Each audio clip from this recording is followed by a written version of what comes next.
Hi there. Welcome to lesson 2, the writing process.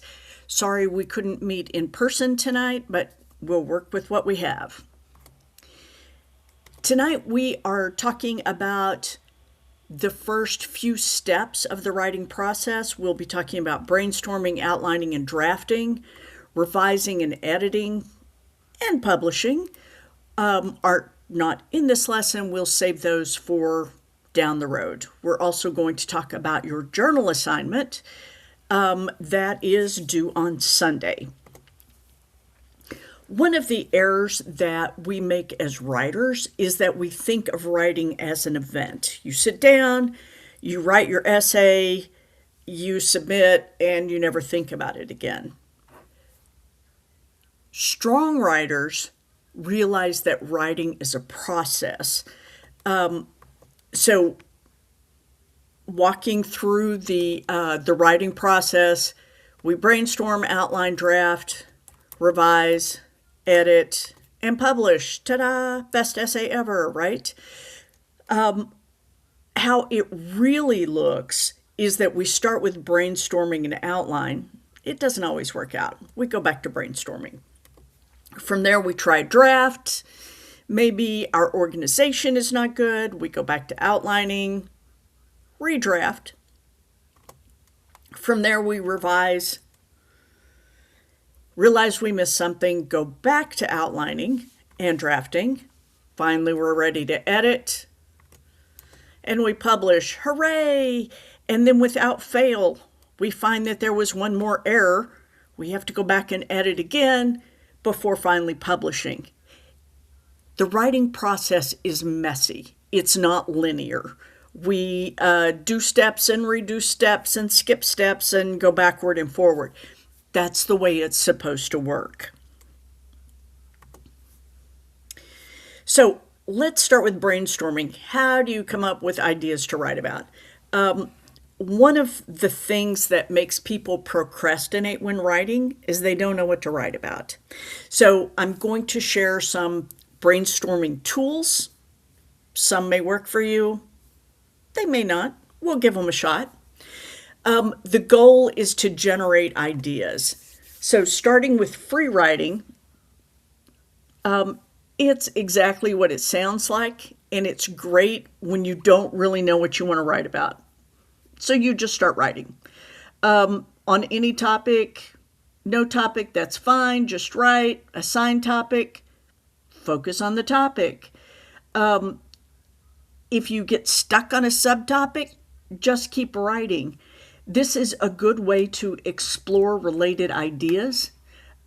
Sometimes just writing the same word over and over can be helpful. It's deceptively simple and surprisingly effective for some people. Looping is good when you don't know where to go. It's like free writing in that it involves writing to explore a topic, only it's not really so free. You write for a set period of time, then reflect on your writing. Afterward, summarize what you wrote in one sentence, then repeat it, starting with the summary. This is better for more focused idea generation. Listing is good for defined topics.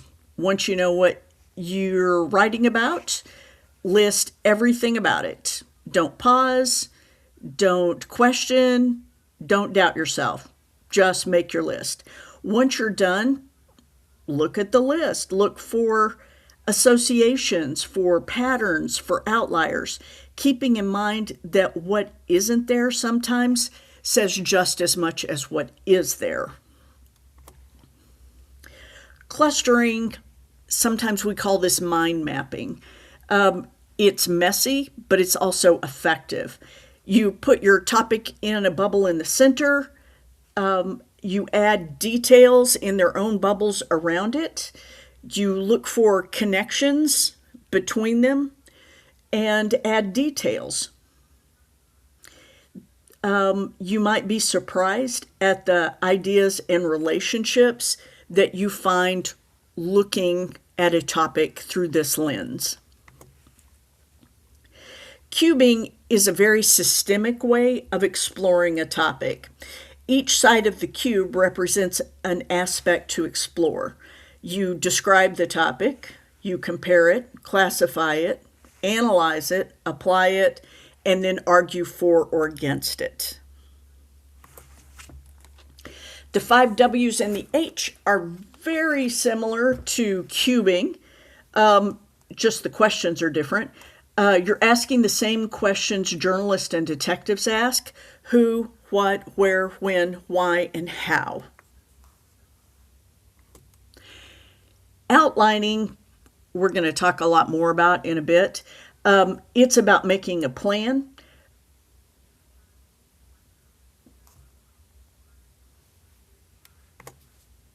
Talking it out is good if you're a person who thinks aloud. What you need is a listener who will give you feedback. You start by explaining your topic and your thinking. Pay attention to your reader, what they show interest in. Sorry, your listener, not your reader. If they're confused, the questions they ask, and where they zone out. Letter writing is just like talking it out, except that instead of talking to someone, you're writing it out. Discovery drafting is another way of saying you're starting your paper. You're learning as you write. Don't worry about the spelling, punctuation, word choice, logic, repetitiveness. Just put it all on the page. Now, this is key. When you get it all down, you have to go back and reassess it. Remember, this is part of brainstorming. It absolutely is not the final version of your paper. Okay. So, bottom line, find what works for you and use that. There may be something new in here you've never tried before that might be helpful. You may hate all of these. They're just ideas. Okay, so let's look at outlining. When it comes to brainstorming, well, I consider outlining to be like step 2. It comes after you do your brainstorming, but before you're drafting. It is making a plan. The number one reason essays fail is because writers don't plan. They just start writing with some vague idea of where they're going, and next thing you know, you've veered off onto a tangent that really has nothing to do with where you were trying to get your reader to go in the first place. So, this is why we have to use an outline. This is the same outline that you probably learned about 4th grade.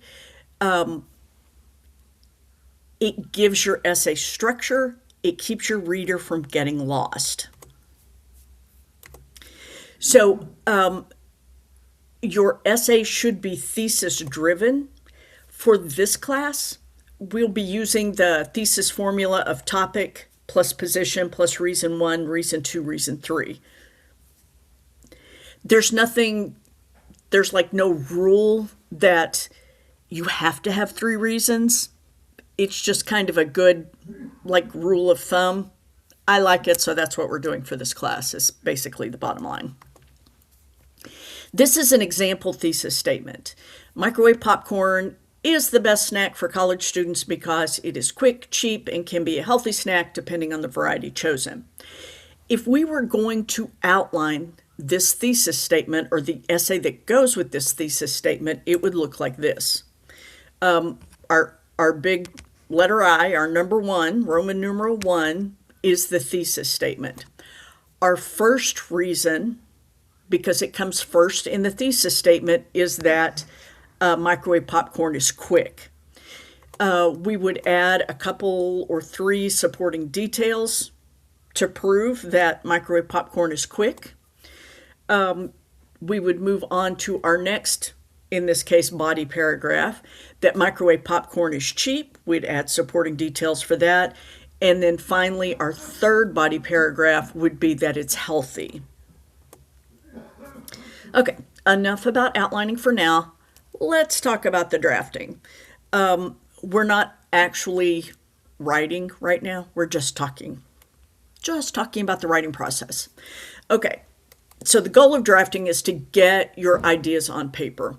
For this class, we will start with a proposal that includes a thesis, 3 topic sentences. By the way, those topic sentences correspond with your 3 reasons from the thesis statement, and then 1 fully developed paragraph.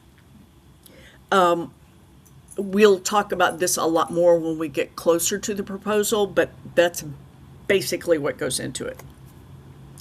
From there, you will create your full rough draft based on your proposal. And then finally, the final draft that we're not talking about right now. Okay, so just a note about how this class is set up. For each essay, we're going to follow the same lesson structure. There will be an informal exploration of the essay type. That will be either a discussion board or a journal. So we'll do these in weeks 3, 7, and 11. Proposals, that's the thesis statement, the 3 topic sentences, and the 1 complete body paragraph, are in weeks 4, 8, and 12. The full rough draft, weeks 5, 9, and 13, and then the final version of your essay is due in weeks 6, 10, and 14. All right. I don't think I wanted to talk about journal yet. I think I may have lost my slide, but I wanted to talk about feedback. So feedback can be difficult to find in Canvas. I spend a lot of time writing the feedback on the things you submit. I want you to be able to find that. So starting here, I know I've got a pink border here that you don't have. That's because I'm masquerading, is what it's called, masquerading as a student. So click grades over here on the left.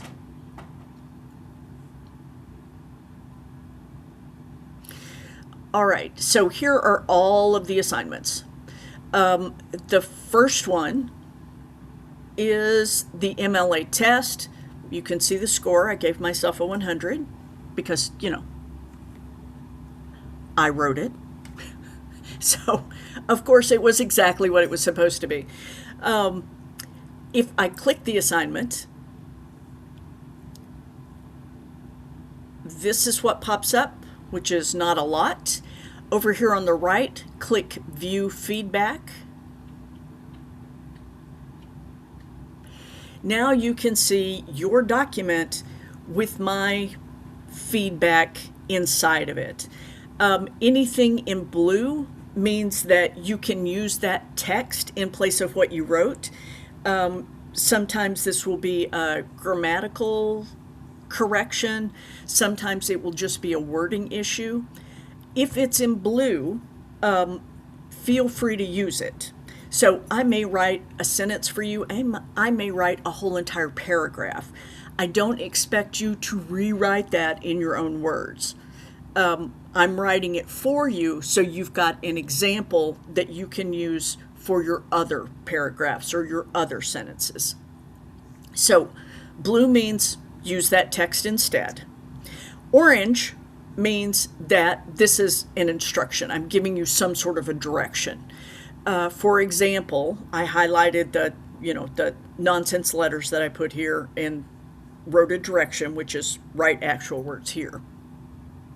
So hopefully that gives you an idea of where to find the feedback. Okay, let me pop back over here to my slide presentation. Okay, now let's talk about the journal. So a journal assignment is in Canvas.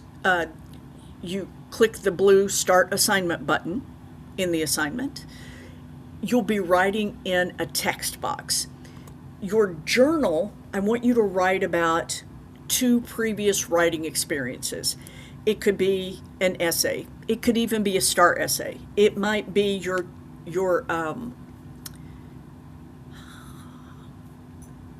the test that you had to take to get into college, whose name, it's not TSA, it's T something. Sorry, I hadn't thought that through. It could be that. It could be a letter. It could be an email. Any kind of writing that you have done in the past.